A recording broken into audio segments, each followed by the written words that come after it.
अस्सलामुअलैकुम, welcome to my video. शोहर बीवी से फ़ोन पर, आज क्या पकाया है? बीवी गुस्से से, जहर। शोहर, तुम खाकर सो जाओ, आज मुझे थोड़ी देर हो जाएगी। सवाल, शादी के वक्त दूल्हे को घोड़े पर क्यों बिठाया जाता है? जवाब, लास्ट वार्निंग दी जाती है, अभी वक्त नहीं था। लड़के वाले, हमें आपकी बेटी पसंद नहीं है। लड़की वाले, पसंद तो हमें भी नहीं है, अब क्या घर से निकाल दें? बाबा जी कहते हैं औरत जितना मर्जी लीमो पानी रूह अफ़ज़ा पी ले, लेकिन उनके कलेजे में ठंड मायके जाकर ही पड़ती है। बीवी गुस्से से, देख लेना आपको दोज़ख में भी जगह नहीं मिलेगी। शोहर, ना मिले, मैं हर जगह तुम्हारे साथ तो नहीं जाऊंगा।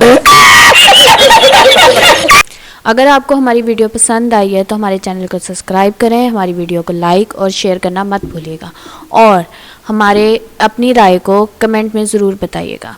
अपना ख्याल रखिएगा और हमें दुआओं में याद रखिएगा। अल्लाह हाफ़िज़।